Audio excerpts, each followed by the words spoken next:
আসসালামু আলাইকুম। দেশ এবং প্রবাসী ভাই ও বোনেরা, সবার প্রতি রইল আমার সালাম ও দোয়া। আমি আজকে দীর্ঘ 24 বছর যাবৎ দুর্গব্যাধি সোরাইসিস রোগে আক্রান্ত। আমি একজন অসহায় মানুষ, আমার বাবা মা কেউ নাই পৃথিবীতে। আমি এই রোগের কারণে বিয়ে শাদী করতে পারি নাই।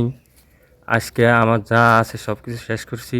বর্তমানে আমি অসহায় অবস্থায় আছি, আমার কিছুই নাই। বর্তমানে আর ট্রিটমেন্ট চালাইতে পারতেছি না, অনেক টাকা ব্যয় করছি। বর্তমানে আমি আর করতে পারি না। বা প্রবাসের ভাই বোনেরা আমার পাশে দাঁড়াবেন, আমার ভিডিওটা শেয়ার করবেন, আমাকে সহযোগিতা করবেন। যদি নাও পারেন ভিডিওটা সরিয়ে দিবেন, সবাই একটু শেয়ার দিবেন। প্রবাসী ভাইদের কাছে অনুরোধ, আমার পাশে দাঁড়াবেন, আমাকে সহযোগিতা করবেন। ভাই, আপনাদের কাছে আকুল আবেদন, আমি একজন অসহায় মানুষ, আমার পৃথিবীতে কেউ নাই, আমি একা।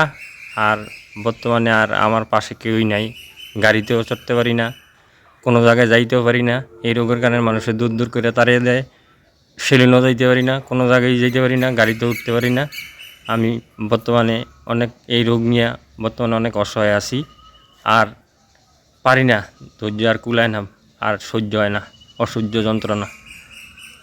আসসালামু আলাইকুম, সবাই ভালো থাকবেন। হে প্রবাসী ভাইয়েরা, আমারে একটু দয়া করো, আমার একটু সহযোগিতা করো, আমাকে একটু হেল্প করো, আমার পাশে একটু দাঁড়াও, আমার ভিডিওটা শেয়ার করো। আমি সবার কাছে আকুল আবেদন জানাচ্ছি, আমার আর ধৈর্য কুলায় না। হে আল্লাহ, আমার একটু সাহায্য করো, আমার একটু সহযোগিতা করো, আমাকে একটু হেল্প করো। আল্লাহ, তুমি আমার সেবা দান করো, আমাকে মাফ করে দাও। আমি জানি না আল্লাহ, তোমার